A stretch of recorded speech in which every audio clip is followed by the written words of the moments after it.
Hello, good morning, good afternoon, and good evening. I'm really excited to be back with you, this time not to talk about AI, but to talk about another important emerging technology that is quantum. And so today we are launching a new series that's so-called the Quantum Nuggets. And the idea is to provide a way to demystify the truth from the noise, from the hype, or what are these quantum technologies, especially the quantum technology that are relevant for computation and communication, so the quantum information and part. So we will have every quarter one session, also with guests from other organizations inside Cisco and probably also from other members of the industry. So I'm really excited to kick this off. And as I mentioned, the goal is to demystify quantum technologies, provide some level of quantum literacy for our students, but also for us as a professional development. And it's a way to develop skills that are becoming and will become more and more relevant with this new wave of innovation that is the quantum technology getting toward a maturity. Nowadays, it seems that every week there is a news on quantum. And so it seems that is a perfect time to kick off this effort and start to infuse. And I'm pretty sure a lot of you already are doing it. So I'm really interested to hear more what you are doing already with your students. So the interesting part about quantum, it's that it's very hard, at least has been for me, to separate the truth from the noise. Because you hear a lot of statements about quantum technologies, and sometimes these statements are true, sometimes these statements are false, sometimes these statements are almost true, but not perfectly true. For example, we hear that in the future we will use quantum computer because they are so much faster, so we will all switch to quantum computer. We will see if this is true or not. Quantum computer can accelerate drug discovery, material science, and some part of machine learning and AI. Is this true or not? Quantum computer can run everything faster because they run computing in parallel, while traditional computers do that in sequence. Is that true or not? Quantum bit, this is the one of the I like a lot. Quantum bit could be 0 and 1 at the same time because of the quantum principle. Is it true? Is it correct? Is 100% correct? Or is it confusing? Quantum computer can provide a tamper-proof communication system. So no one can listen to our communication if we use a quantum communication.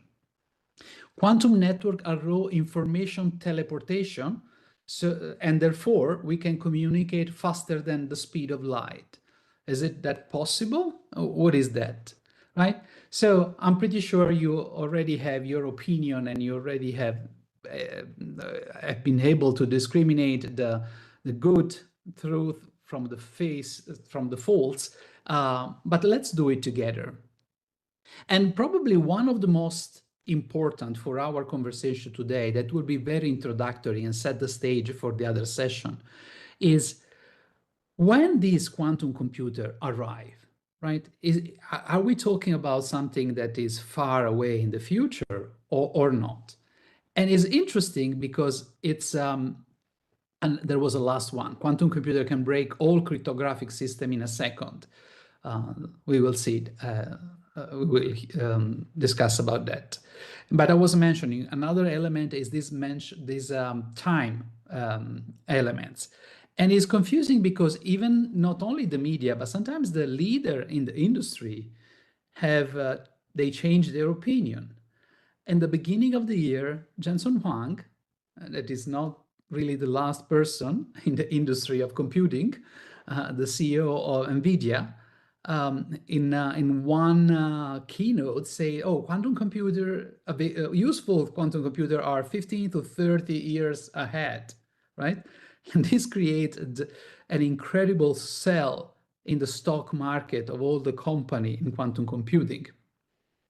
But then less than 6 months later, he retreat and say, oh, I was wrong on the timeline. Actually, quantum computing is reaching today an inflection point. And of course, that boomed interest again on quantum computing. And in the last keynotes, he presented also technology to interconnect their NVIDIA system, right, with quantum systems. So again, it's very hard getting clarity about all this noise. But I looked at something that maybe could be interesting for us. So what about the job market, right? Looking at data from the job market, what is the trends of job requiring quantum skills? And we can see that there is an increasing trend for people with quantum skills. So that's a good sign. Yes, but what about occupation? What are the top, in the last 12 months, what have been the occupation that required quantum skills? Interesting enough, you see, of course, what you expect, researchers, scientists, because we are researching this domain still. College professor, we are teaching it. Software developer, we are building it. And software and developer engineer. So we are researching and building at the same time. So this gives an interesting view of where we are going. And last but not least, what about the quantum skills for our audience of networking engineer and cybersecurity engineer? If we restrict the view only for the networking profession, this is the percentage of jobs that require quantum skills. As you can see, it's not comparable what we have seen with AI, where the percentage were around few percentage point. This is much smaller, right? Tens of small fraction of a percentage point. But what is important is the trend, is a constant increasing trend in demand of the quantum skills also for networking profession. And there is one element that is key for the conversation of today. It's the quantum aspect that are important for cryptography. In fact, if we filter for which job require quantum cryptography skills, so now it's looking at which job title have express, right, demands for quantum cryptography only skills. You can see that these are all cybersecurity and networking engineer jobs. And so that's where probably the most relevant aspect for us is in this moment. How does quantum computer affect quantum cryptography and so our security and confidentiality of data? Okay, so that's kind of the starting point. But where all this started, right? Why we are talking about quantum cryptography? Of course, everything started 100 years ago with a lot of Nobel Prize that you can see presented here that were struggling in interpreting experiment done at the atomic level, experiment done with electrons, protons, and photons, right? And to explain the nature of this experiment, they started to develop a new theory of matter, new theory of mechanics that is called quantum mechanics. And that is very puzzling because it's against the level of intuition that we have, because we live in a classical world. We observe a world that is at a scale where the quantum phenomenon are hidden. We only see the classical phenomenon. And so, getting it on the deep understanding of the quantum mechanics is very puzzling. And so it has been developed in time, and even has been a lot of intellectual discussion about the interpretation of this phenomenon. We will not get into these phenomena in this session.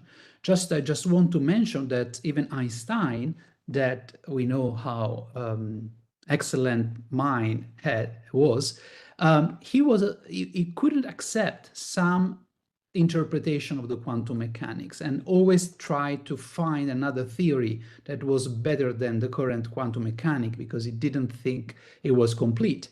And so these first 30 years was a lot of discussion, and that Congress picture was one of the very important milestone for that discussion. But in spite of this intellectual discussion and publication of papers, in the next 30 years, people started to apply, right, these mathematical and interpretation frameworks and create, the first important system, the invention of the transistor, the invention of the laser, the magnetic resonance, right, the superconductivity, all these system or phenomena were interpreted using the physics of the quantum mechanics. And at the same time, still the discussion about, is this theory complete? Is this theory real, or is just an approximation, continued?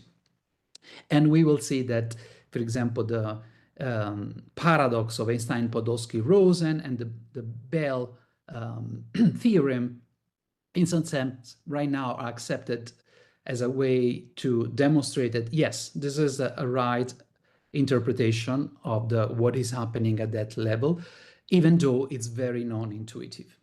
Moving forward, we get to the point where it becomes interesting for us, because in the 80s, people start to think about, can we use this phenomenon to compute or to communicate, right? And a lot of theorem started to emerge as that has a very important impact. For example, today we will be talking about the Shor and the Grover algorithm, that are algorithms that use quantum system in some sense that could attack the security of a cryptographic system. And of course, in the 2000s, these theoretical discussions started to become product, or at least a research prototype. So the first hardware for creating the so-called quantum bit, that are the elementary system like to compute, and also the application of quantum theory to bigger system like quantum biology and so on. And we are now in the beginning of a quantum industry, or second quantum revolution, where the quantum computing programs are starting everywhere. We are start to build quantum key distribution and networks. And of course, the use of quantum system for sensing, right? Not only for compute, but also as a sensors are becoming mainstream. So this is a little bit of history.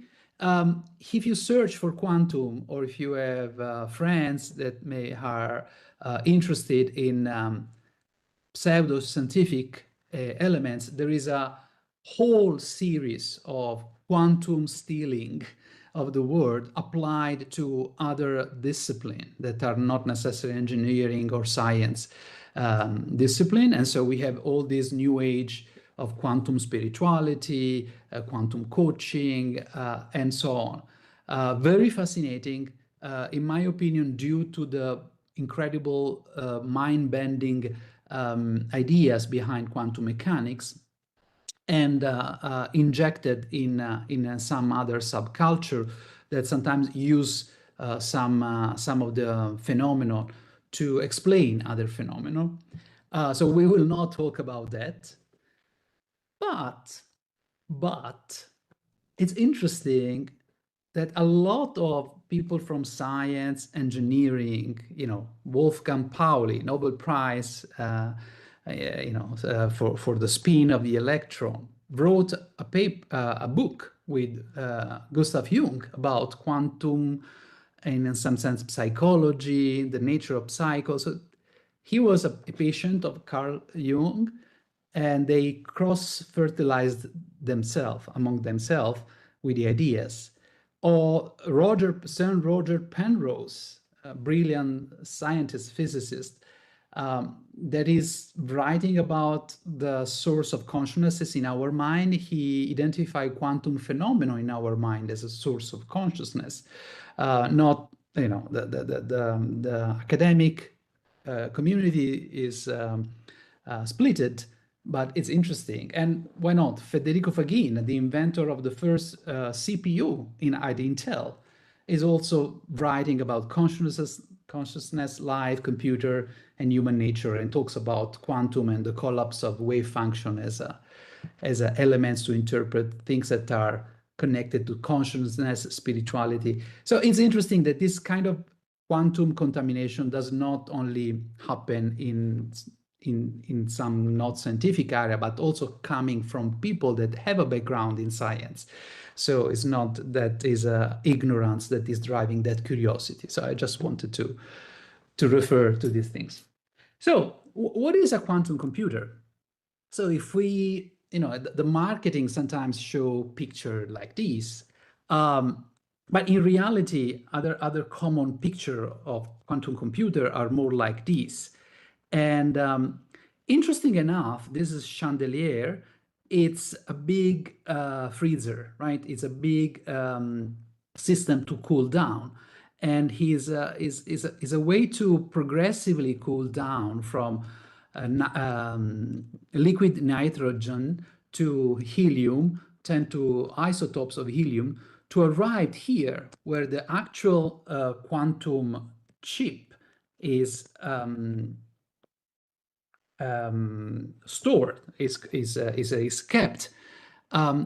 So it's kept here, and that's a perfectly isolated from temperature, from magnetic field, from everything, from light, right? Because the quantum system, the quantum chip, are so sensitive to any form of energy that to work correctly, they need to have this kind of extremely isolation.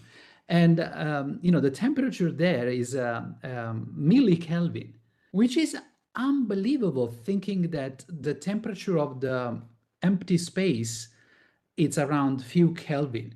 So it means that in this place where we build quantum computer, those are the coolest place of the universe, because are cooler than the empty space in the universe. So for me, that's mind-blowing, what, you know, engineering can do, right? Creating some place in the universe that are so close to the absolute limit of physics. So the real quantum computers, so the real system computing device, are more like chips, like this one. So this is the Google Willow from the Willow tree, was announced in December 2024 as a breakthrough. Microsoft announced in February the Majorana, named from the Italian physicist Ettore Majorana, that discovered a particular state of matter that is used in this quantum chip to represent the quantum bit. And you may have heard about the Cisco quantum chip.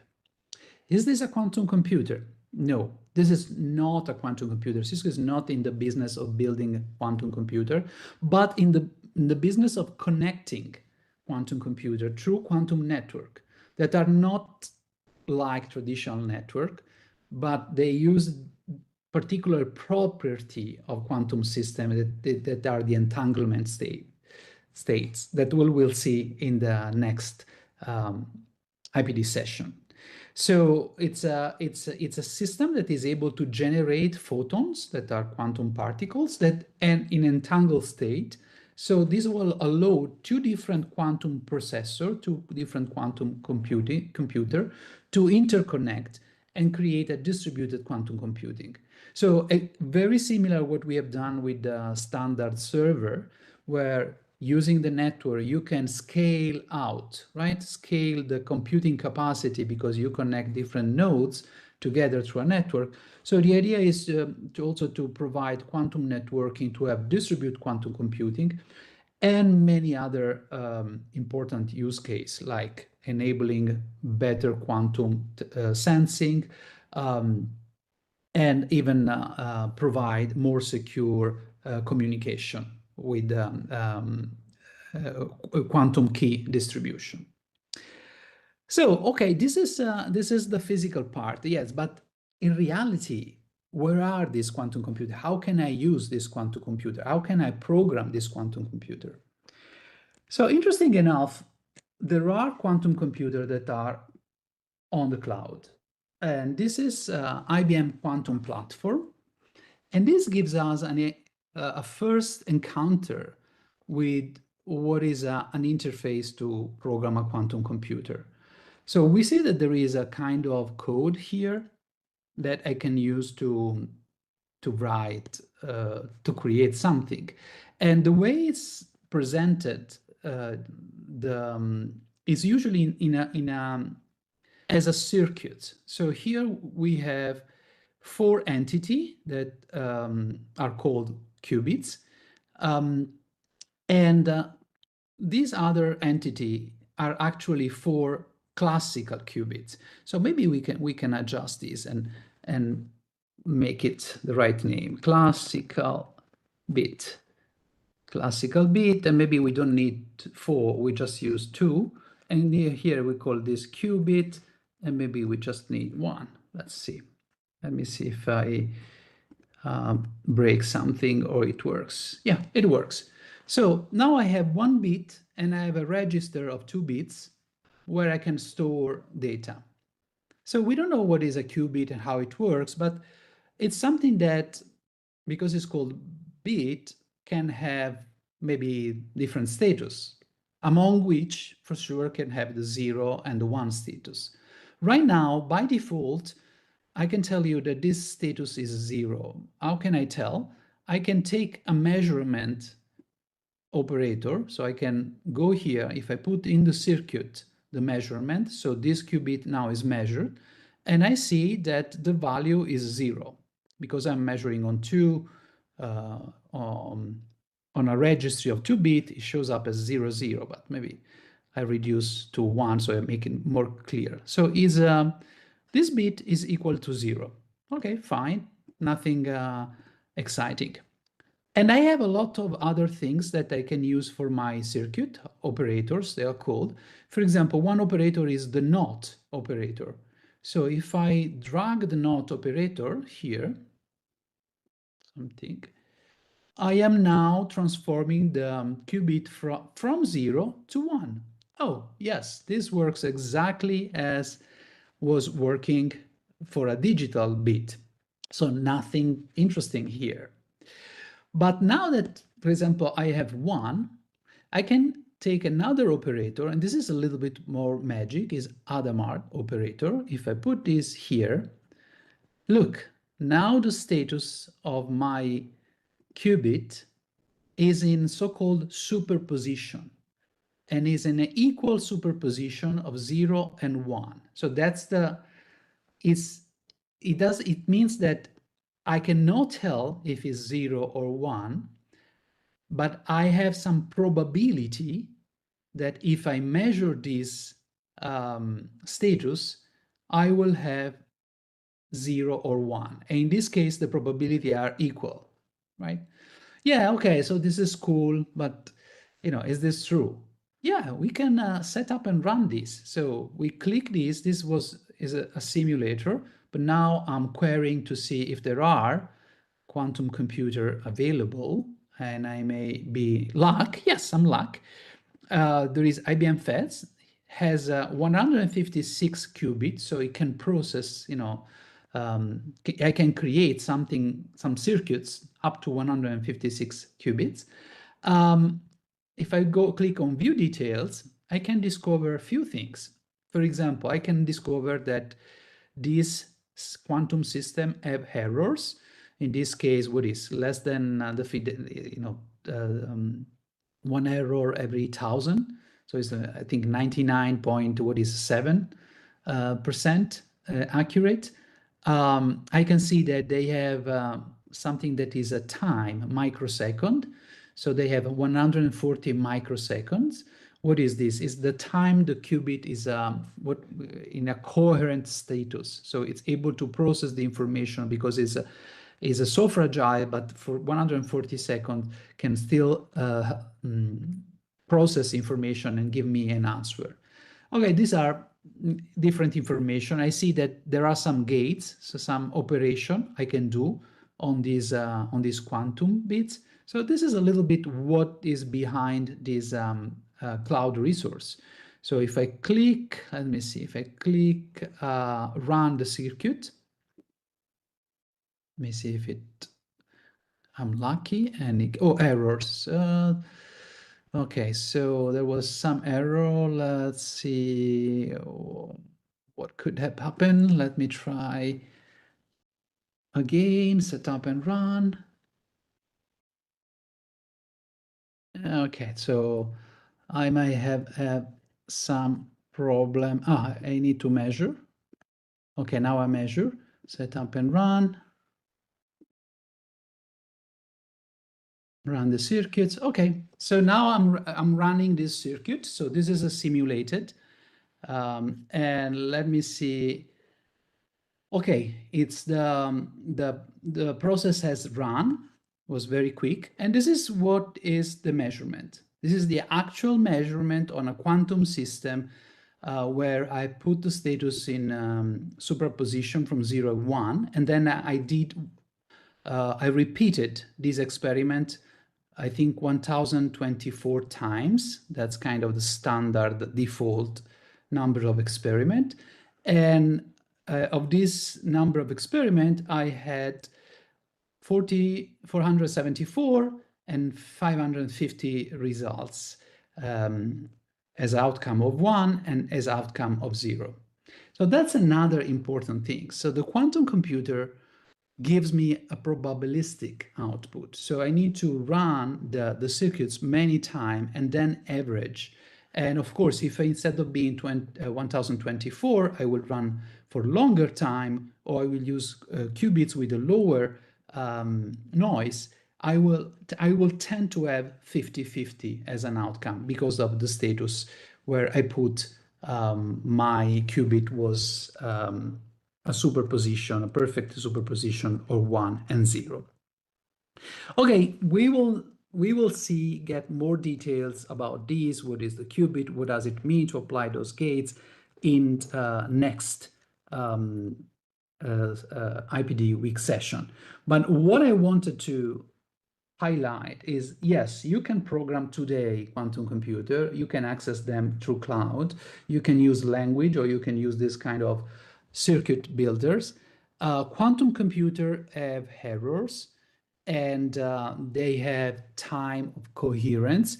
So all these are parameters that are important to be aware when we read about news on quantum computer, because these are the metrics that will tell us what is possible today and what will be possible tomorrow, right? So, for example, as I was mentioning, the computer I use, it has 156 physical qubits, an error of 10 to the -3, has some specific gates that are available, and the coherence time was hundreds of microseconds. So with this type of technology, can we do something concrete today, or we need to wait for years before we can do something concrete? We can. In fact, for example, this is a study of McKinsey published last August, a few months ago, about how it's already, revolutionizing pharma, right? Will make pharma faster and more precise. And they also do an estimation of value creation in orders of hundreds of billions in 10 years, right? So it's happening now, and they have this prediction for the next 10 years.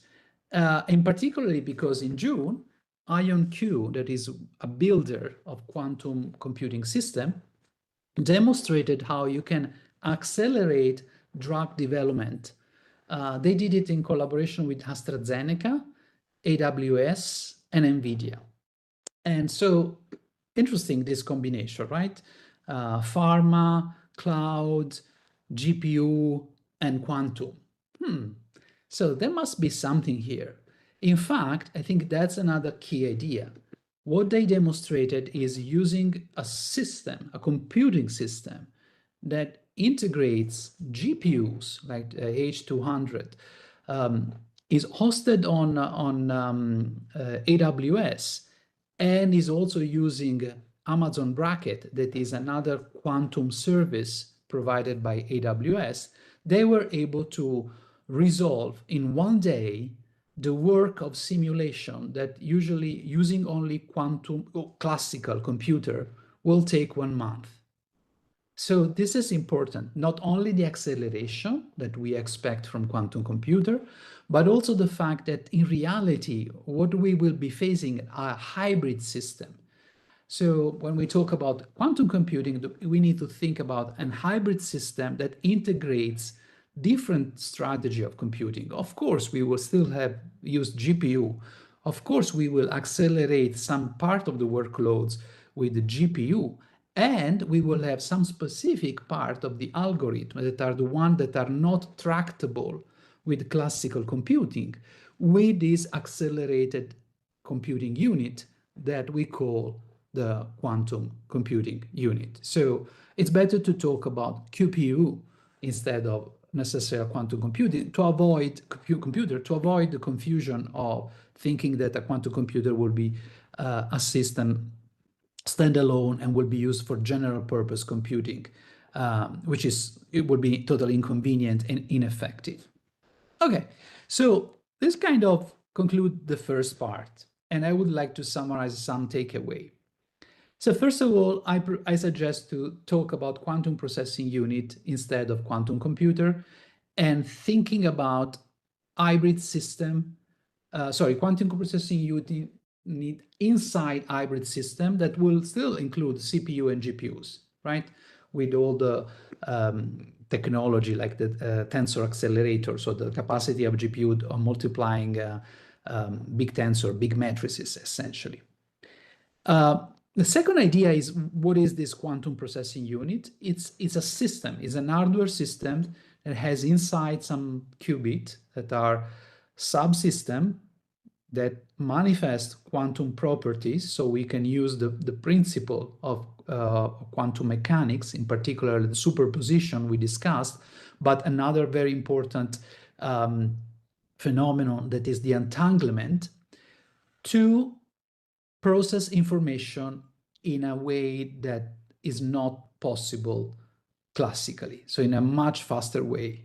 So the QPU embeds the qubits inside, and also all the electronics to control this qubit, to create gates like the NOT gate or the other MAT gate that I have showed, and allows us to read out. You remember, I couldn't run the circuit because I didn't put the readout in my circuit. So the quantum computer say, tell me what you want to read. Of course, it was only one qubit, but in other situations, there may be hundreds of qubits, and you need to decide how to read that system.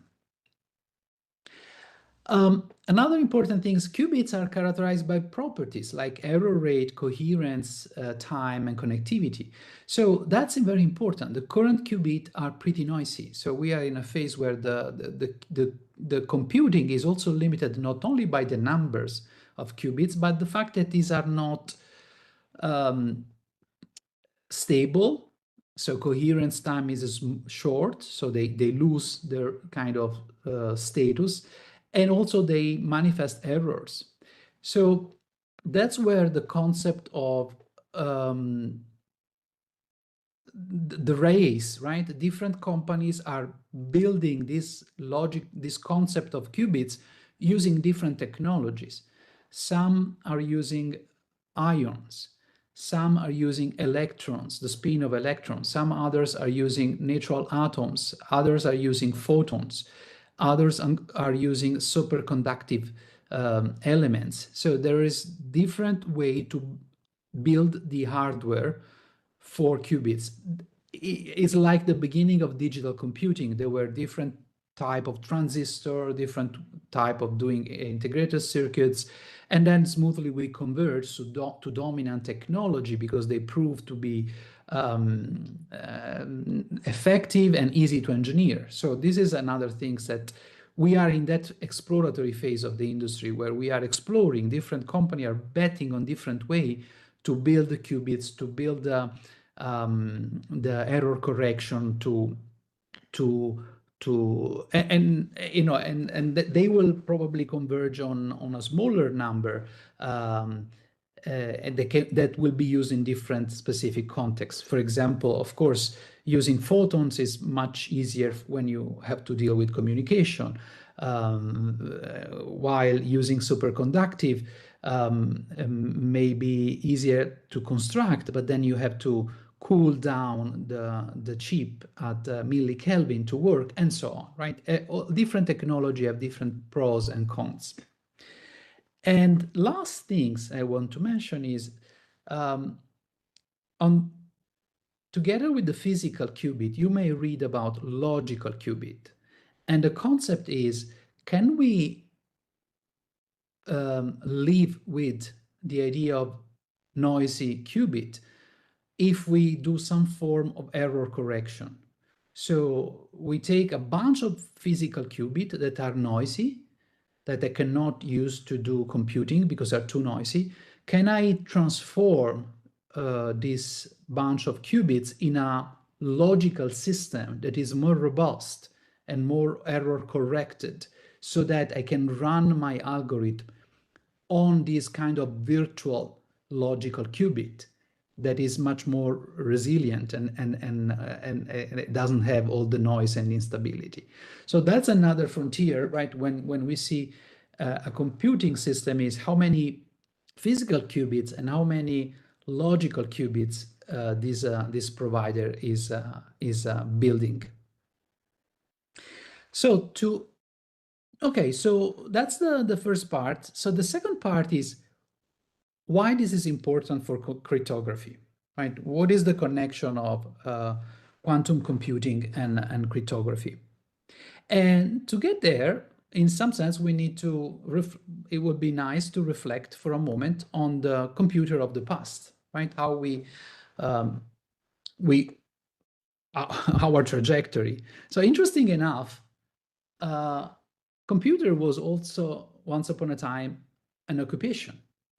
So computers were people who were having an algorithm and some data, and they had to calculate, right, something. So that was the name of an occupation. This is from NASA JPL lab, describing the work as a computers. But even before that, there are examples of mechanical or analog computer. One that I found it very fascinating is this device that was found near a Greek island, and by some sponge fishermen. And after analyze and using X-ray, they have discovered that this was actually a very complex gear system, probably connected with Pythagoras, and is called the Antikythera mechanism, and was able to calculate the eclipse of sun, moon, and the position of the known planets of that time. So why I'm showing this, I mean, this is really fascinating, but to show that computing can be done in some sense with nature, can be done with the mechanics, can be done, it doesn't have to be electronics, right? Can be done with other way, right, to elaborate the information. In a sense, quantum computing uses principle of quantum mechanics to make computable some things that are not easily computable. In particularly, we will look at now things that are the fact that were not computable was good because it was giving us security. And instead, the fact that with a quantum computer we can compute creates, unfortunately, a problem. And to do that, let's reflect for a moment on another element that is the cryptography element. So one of the first cryptographic system known, one of the famous one, is the Caesar cipher. Even this is a very simple mechanical system. It's two rings that can rotate. So I decided, for example, to rotate of 3. So I put A in the position of C. And then this creates bionivocal connection of every character to another character. So instead of sending A, I will always send C. Instead of sending B, I will always send D, etc., etc. So I can take a text and send it once encoded with this translation. And it will look like gibberish, right? But can you guess what is this phrase? Anyone can guess? Let's put it in the chat.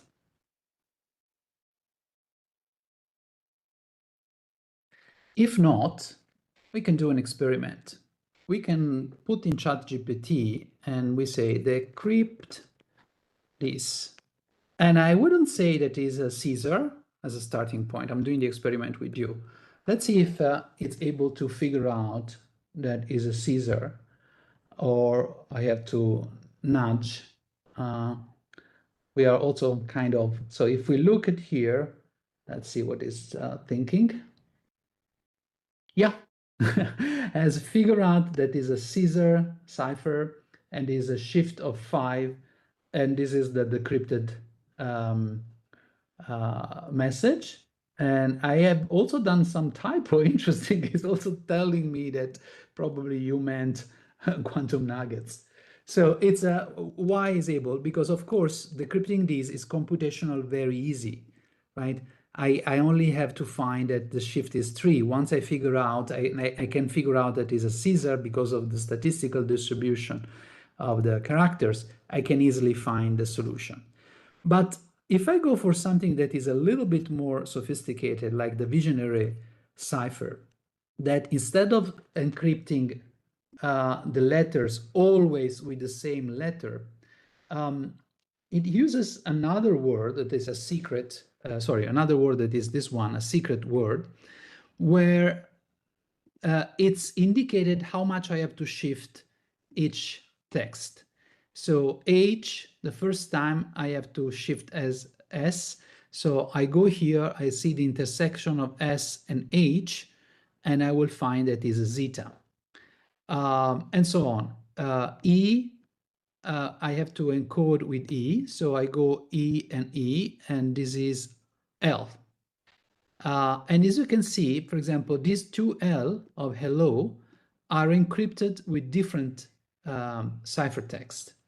Right, so this is more complex because it's not, you need to know the keywords, right, to decrypt. So if you try this, I leave it for an exercise to decrypt this, decrypt this now. I put in brackets, so I understand that, oh, I don't want this.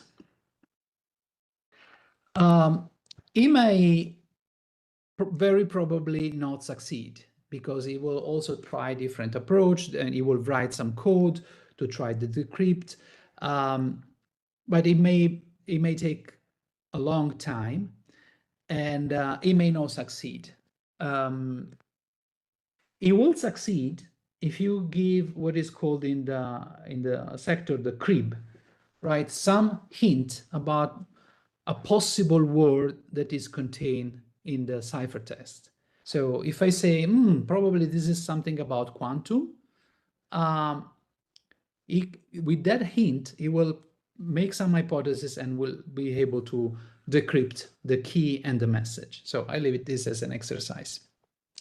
So why this is important? Why is it important for quantum computing? Because the modern cryptography are essentially based on two approaches.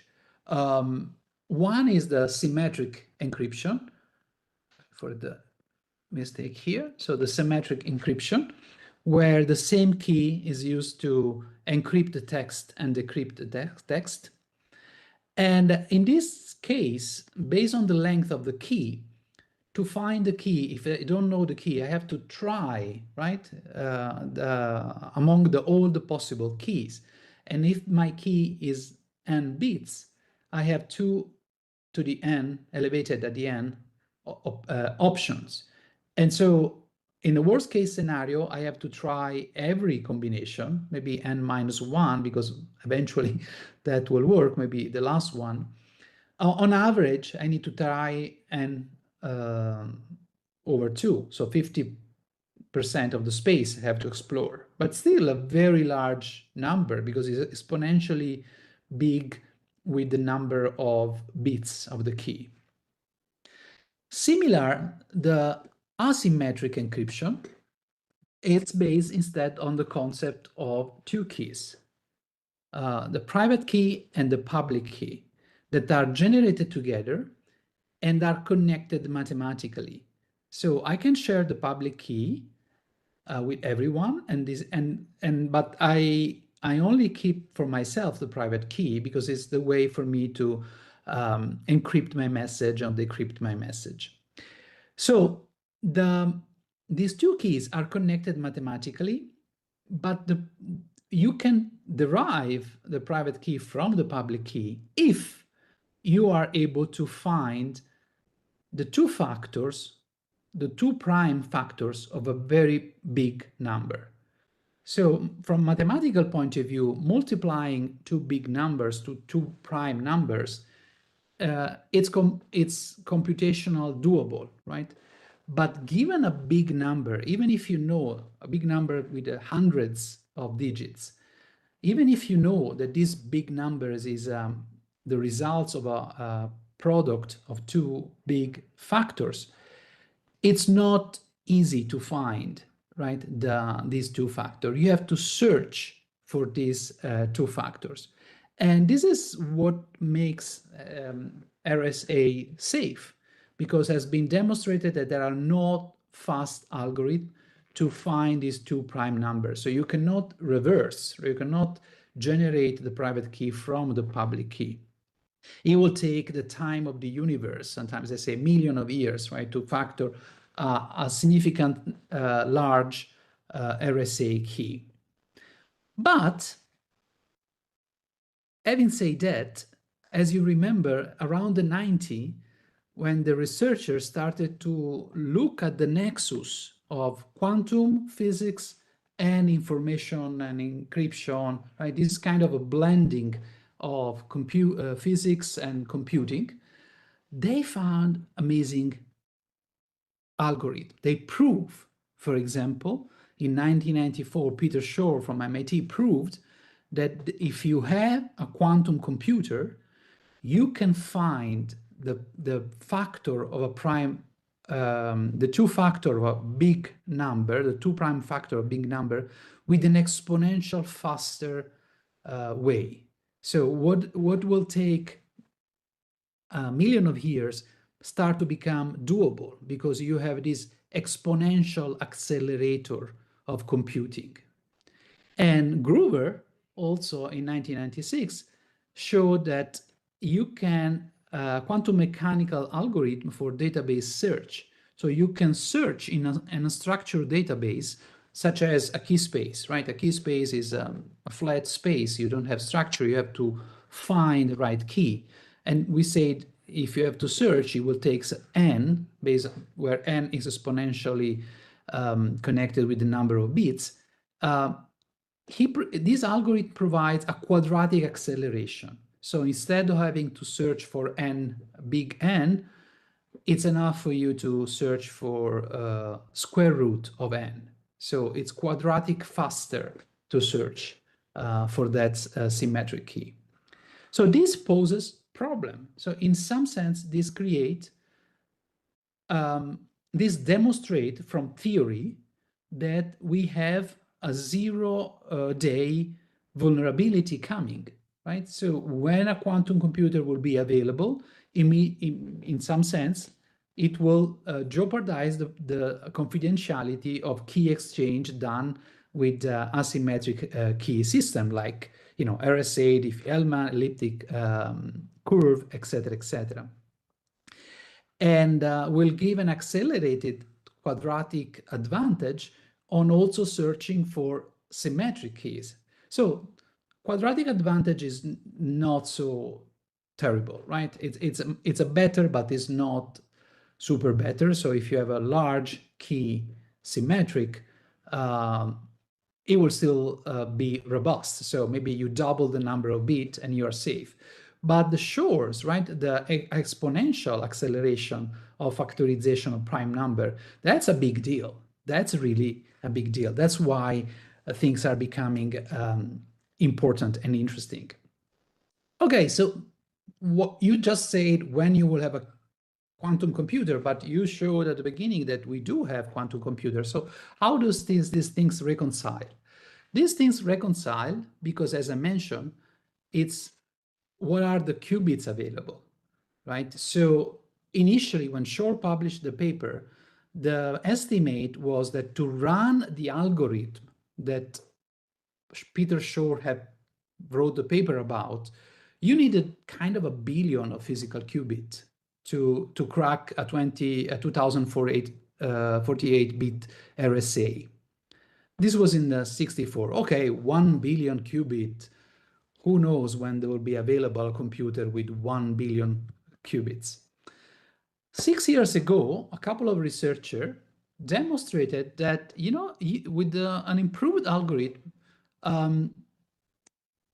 20 millions qubits will be enough to crack a 2048-bit RSA key pair. So from 1 billion to 20 million. Wow, it's a big drop. And brace yourself, in May, a few months ago, another paper from Craig Gidney, the same guy, demonstrated that, you know what? Even less than 1 million noisy qubits would be good. Wow. So not only we are making quantum computer bigger and bigger, but also the algorithmic part is becoming better and better. Researchers are finding better way to use quantum systems to compute.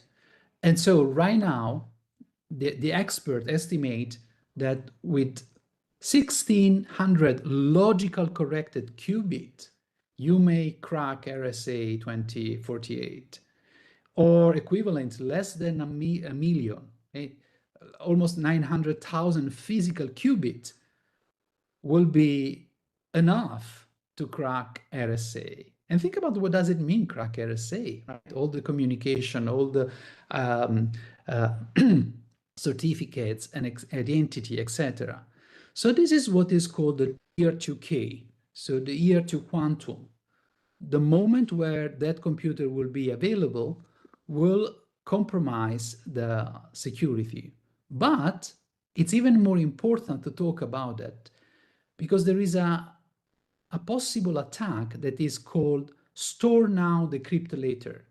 So what does it mean? It means that I don't need to wait. I mean, I can start to collect encrypted traffic today and keep it, because one day a quantum computer will be available on the cloud and I can run this encrypted traffic against that computer. And I will know your secrets of yesterday, right? That I have collected. So think about all the organizations that need to keep confidentiality for 10 years or 20 years. Think about state secrets, for example, a national secret. So they face this problem today because very probably in 20 years we will have a quantum computer. But if you believe the roadmap of vendors, it may happen much faster. So this is IonQ, one of the vendors of quantum computer, and they had a timeline in terms of what they call algorithmic qubit, that think about like logical qubit. So they had this roadmap that in 2028, a couple of years from now, 3 years from now, they may have 1,000 algorithmic qubits. It was already scary close to the factorization of RSA. But in June, they update the roadmap. They say, no, we have an updated roadmap. And now, where is them? They have 800 logical qubit in 2027, and they have 1,600 logical qubit in 2028. So 3 years from now, they seem to promise to have a quantum computer that could be used to attack RSA. Okay, so we need to do something, right? And so that's where the NIST, for example, and other organizations in different parts of the world, has started talking about post-quantum crypto standards. So what we can do, what are the new standards that we believe that will resist to a quantum computer?